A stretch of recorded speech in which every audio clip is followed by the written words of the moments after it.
Hello friends, welcome back to our channel. இந்த வீடியோவில் நம்ம என்ன பார்க்க போகிறோம்னு பார்த்தோம்னா, ஆகஸ்ட் 7 அண்ட் 8க்கான current affairs. First one, Gobardhan திட்டம் என்பது என்ன அப்படின்னா, தேசிய உயிரி எரிவாயு திட்டம். இந்த திட்டத்திற்காக ரூபாய் 23,731 கோடி மத்திய அரசு ஒதுக்கியிருக்காங்க. இது என்ன திட்டம் அப்படின்னு பார்த்தோம்னா, கிராமங்கள் தோறும் வேளாண் கழிவுகள், மாட்டுச்சாணம், சர்க்கரை ஆலை கழிவுகள், காய்கனி கழிவுகள் ஆகியவற்றின் மூலம் உயிரி எரிவாயு உற்பத்தி செய்யப்படும். இந்த திட்டத்திற்கு பார்த்தோம்னா மத்திய அமைச்சரவை ஒப்புதல் அளிச்சிருக்காங்க. இந்த திட்டத்தின் மூலம் நாடு முழுவதும் 200 உயிரி எரிவாயு ஆலைகள் அமைக்கப்படும் அப்படின்ட்டு தெரிவிச்சிருக்காங்க. பயோகேஸை உருவாக்குறதுக்கான இந்த திட்டம் தான் கோபர்தன். இந்த கோபர் கேஸ் அப்படின்னு இல்லையா, அந்த மாதிரி கோபர்தன் திட்டம் அப்படின்றது தேசிய உயிரி எரிவாயு திட்டம். இந்த திட்டத்திற்காக 23,731 கோடி ஒதுக்கியிருக்காங்க மத்திய அரசு.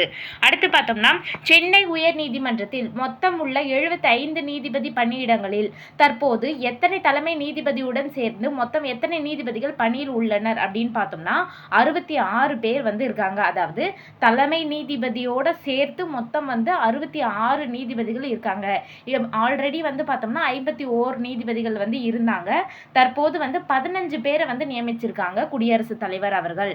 தற்போது 5 நீதிபதிகளை நிரந்தர நீதிபதிகளாகவும் 10 பேரை கூடுதல் நீதிபதிகளாகவும் நியமித்து குடியரசுத் தலைவர் உத்தரவிட்டிருக்காங்க. உயர் நீதிமன்றத்தை பொறுத்த அளவுக்கு அந்த நீதிபதிகளை தலைமை நீதிபதியாக இருக்கட்டும், மற்ற நீதிபதிகளை கூட குடியரசுத் தலைவர் தான் நிர்ணயிக்க முடியும். அதாவது பதவியில் அமர்த்த முடியும். அதே மாதிரி அவங்களுக்கு டிரான்ஸ்ஃபர் ஏதாவது போடுறதுனாலும் பணியிட மாறுதலுக்கும் பார்த்தோம்னா குடியரசுத் தலைவர் தான் இது பண்ணணும். அதே மாதிரி பணியிட நீக்கம் பண்ணுறதுக்கு நம்மளாம் நினைப்போம் ஆளுநர், அப்படி கிடையாது. இதுக்கும் குடியரசுத் தலைவர் தான் வேணும். பணியிட நீக்கம் எல்லாத்துக்குமே உயர் நீதிமன்றத்தை பொறுத்த அளவுக்கு குடியரசுத் தலைவர் தான் இருக்கணும். இப்போ பார்த்தோம்னா 66 நீதிபதிகள் இருக்காங்க. உயர் நீதிமன்றத்தை பற்றி ஒரு சின்ன ரீகேப் பார்க்கலாம். பாலிட்டியில் நம்ம பார்த்துருப்போம். இந்தியாவில் உயர் நீதிமன்றங்களை தோற்றுவிக்கிறதுக்காக இந்திய உயர் நீதிமன்ற சட்டம் 1861 இயற்றினாங்க. இந்த சட்டத்தின் படி தான் பார்த்தோம்னா 1862ஆம் ஆண்டு ஜூன் 26ஆம் நாளில் விக்டோரியா மகாராணி வழங்கிய காப்புரிமை கடிதத்தின் மூலமாக கல்கத்தா, பம்பாய், மதராஸ் உயர் நீதிமன்றங்கள் தோற்றுவிச்சிருப்பாங்க. நம்ம மதராஸ் உயர் நீதிமன்றம் முறையாக தொடங்கப்பட்ட நாள் எப்போ அப்படின்னு பார்த்தோம்னா ஆகஸ்ட் 15, 1862. அடுத்து பார்த்தோம்னா இந்தியாவினோட இந்த 3 ஃபர்ஸ்ட் தொடங்கிட்டாங்க. கல்கத்தா, பம்பாய், மதராஸ். 4வதா பார்த்தோம்னா அலகாபாத் உயர் நீதிமன்றம் 1866 தொடங்கியிருப்பாங்க. ஒரு உயர் நீதிமன்றம் இருக்கணும் அப்படின்னா ஒன்று அல்லது அதற்கு மேற்பட்ட மாநிலங்களுக்கு அந்த உயர் நீதிமன்றம் பொதுவாக இருக்கலாம் அப்படின்னு சொல்றது பார்த்தோம்னா 7வது அரசியலமைப்பு திருத்தம் 1956 தான் என்ன சொல்றாங்க, 2 அல்லது 2ற்கு மேற்பட்ட மாநிலங்கள் அல்லது யூனியன் பிரதேசங்களுக்கென்று ஒரு பொதுவான உயர் நீதிமன்றம் நிறுவனத்துக்கு நாடாளுமன்றத்துக்கு அதிகாரம் இருக்கு அப்படின்ட்டு சொல்றாங்க. அதுக்கப்புறம் வேற என்னென்ன ஸ்பெஷாலிட்டிஸ்லாம் நம்ம புக்ல பார்த்துப்போம் அப்படின்னு பார்த்தோம்னா, கல்கத்தா உயர்நீதிமன்றம் தான் நாட்டினுடைய மிக பழமையான உயர்நீதிமன்றம்ன்றதை பார்த்துருப்போம்.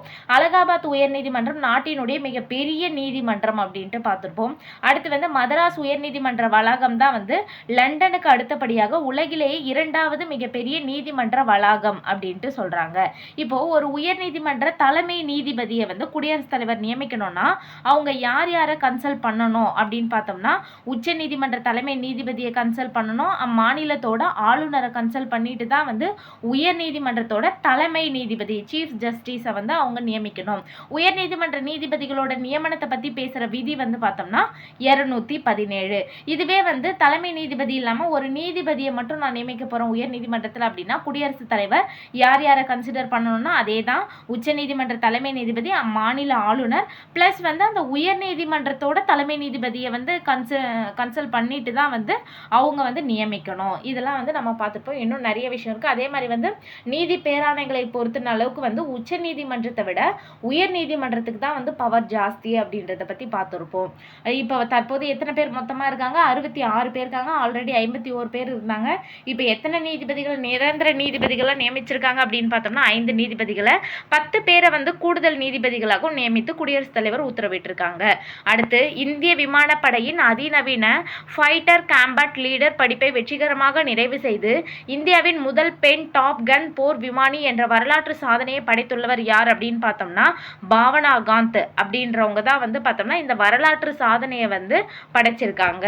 அடுத்து பார்த்தோம்னா மதுபானங்களுக்கு புதிதாக எந்த வரி விதிக்க மசோதா தாக்கல் செய்யப்பட்டுள்ளது? சுற்றுச்சூழல் மற்றும் சமூக நல வரி அப்படின்ற வரியை தான் வந்து விதிச்சிருக்காங்க மதுபானங்களுக்காக புதிதாக. இது எதற்காக அப்படின்னு பார்த்தோம்னா, இப்போ அந்த ட்ரிங்க் பண்ணிட்டு அந்த பாட்டில்லாம் வந்து போட்டு உடச்சி போடுறதுனால வந்து சுற்றுச்சூழல் சீர்கேடுலாம் ஏற்படுது பார்த்தீங்களா? அதுக்கும் இப்போ அதே மாதிரி வந்து ட்ரிங்க் பண்ணுறதுனால ஆல்கஹால் வந்து நிறைய கன்சியூம் பண்ணுறதுனால அந்த பர்டிகுலர் பர்சன் வந்து டெத் ஆகுறாங்க. இப்போ டெத் ஆகுறதுனால அவங்க குடும்பத்துக்கு வந்து அது ஒரு இழப்பு. இந்த வரிகள் விதிக்கிறது மூலமா வந்து பார்த்தோம்னா சுற்றுச்சூழல் சமூக நல வரின்னு ஒரு வரியை விதிச்சு இந்த வரியில வர அமௌண்ட்டை வந்து என்ன பண்ணுவாங்க அப்படின்னு பார்த்தோம்னா, அந்த வேஸ்ட் பாட்டில்லாம் உடைச்சி நம்ம சுற்றுச்சூழலை சீர்கேடு பண்றோம் பார்த்தியா, அந்த வந்து அதை ரினோவேஷன் பண்றதுக்காகவும் அதே மாதிரி வந்து பாதிக்கப்பட்ட குடும்பத்துக்கு வந்து இழப்பீடு ரொம்ப கொடுக்க முடியலனாலும் ஓரளவுக்கு ஒரு இழப்பீடு கொடுக்கறதுக்காகவும் தான் வந்து இந்த சமூக நல வரி அப்படின்ற வரியும் விதிச்சிருக்காங்க. சுற்றுச்சூழல் மற்றும் சமூக நல வரி அப்படின்றது விதிக்கிறதுக்காக மசோதா வந்து தாக்கல் செய்யப்பட்டிருக்கு. இது வந்து இந்த பர்டிகுலர் யூஸ்க்காக தான் வந்து யூஸ் பண்ணுவோம் அப்படின்றத வந்து சொல்லியிருக்காங்க. அடுத்து ஆசிய அலைச்சறுக்கு தலைவராக தேர்ந்தெடுக்கப்பட்டுள்ள இந்தியர் யார் அப்படின்னு பார்த்தோம்னா அருண் வாசு அப்படின்றவர் தான் ஆசியாவினுடைய அலைச்சறுக்கு தலைவராக தேர்ந்தெடுக்கப்பட்டிருக்காரு. இந்திய அலைச்சறுக்கு சங்கத்தினுடைய தலைவர் தான் இவர் தான் இப்போ ஏசியன் லெவல்ல வந்து தேர்வு செய்யப்பட்டிருக்கார் தலைவராக. அடுத்து எத்தனை ஆண்டுகளில் முதல் முறையாக உலகக்கோப்பை ஹாக்கி தொடரில் இந்திய நடுவர்கள் ஒருவர் கூட இல்லாம ஒரு மேட்ச் நடக்குது அப்படின்னா எத்தனை வருஷம் கழிச்சு நடக்குது அப்படின்னு பார்த்தோம்னா 28 வருஷம் கழிச்சு இப்பதான் வந்து நடக்க போகுது. அதாவது வந்து அதுல இந்தியர் சார்ந்த ஒரு நடுவர்கள் கூட வந்து இடம் பெறல அப்படின்றத பத்தி சொல்றாங்க. 1998ஆம் ஆண்டு உட்ரெக்ட் உலக கோப்பைக்கு பிறகு இந்திய அதிகாரிகளின் பங்களிப்பு இல்லாமல் உலக கோப்பை ஹாக்கி தொடர் நடைபெறுவது இதுதான் வந்து ஃபர்ஸ்ட் டைம் அப்படின்ட்டு சொல்றாங்க. இது வரைக்கும் வந்து பார்த்தோம்னா ரகு பிரசாத் அப்படின்றவர் 200 சர்வதேச போட்டிகளில் வந்து நடுவராக பணியாற்றிய முதல் ஆசிய நடுவர் அப்படின்ற பெருமையை பெற்றிருந்தார். அவர் வந்து தற்போது வந்து அதாவது வந்து ஓய்வு பெற்றுட்டாரு. அதனால வந்து இப்ப வேற யாருமே நியமிக்க முடியாம இருக்காங்க. அந்த மாதிரி சூழல்ல வந்து ஒரு போட்டி நடைபெறுது அப்படின்னு பார்த்தோம்னா 28 வருஷம் கழிச்சு இந்திய நடுவர்கள் ஒருத்தர் கூட இல்லாம நடைபெறுறது இந்த தடவை தான். அப்போ ரகு பிரசாத் அப்படின்றவர் எத்தனை சர்வதேச போட்டிகளில் நடுவராக பணியாற்றிய முதல் ஆசிய நடுவர் அப்படின்ற பெருமையை பெற்றிருக்காரு அப்படின்னு பார்த்தோம்னா 200 சர்வதேச போட்டிகளில் பணியாற்றியிருக்காரு. தற்போது அவர் ஓய்வும் பெற்றுட்டாரு. ஓகே ஃப்ரெண்ட்ஸ், இந்த வீடியோ உங்களுக்கு யூஸ்ஃபுல்லாக இருக்கும்னு நினைக்கிறேன். இந்த மாதிரி நிறைய விஷயம் தெரிஞ்சுக்கணும்னா இது வரைக்கும் நம்ம சேனலை சப்ஸ்கிரைப் பண்ணலன்னா சப்ஸ்கிரைப் பண்ணிக்கோங்க. அப்படியே பக்கத்தில் இருக்க பெல் ஐக்கானையும் ப்ரெஸ் பண்ணிக்கோங்க. அப்போ தான் நான் போடுற வீடியோ உங்களுக்கு உடனுக்குடன் வரும். நம்ம நிறைய கரண்ட் அஃபேர்ஸ் ரிலேட்டடான விஷயம்ஸ்லாம் நம்ம சேனலில் வந்து அப்லோட் பண்ணிட்டு இருக்கோம். Keep supporting. தேங்க்யூ.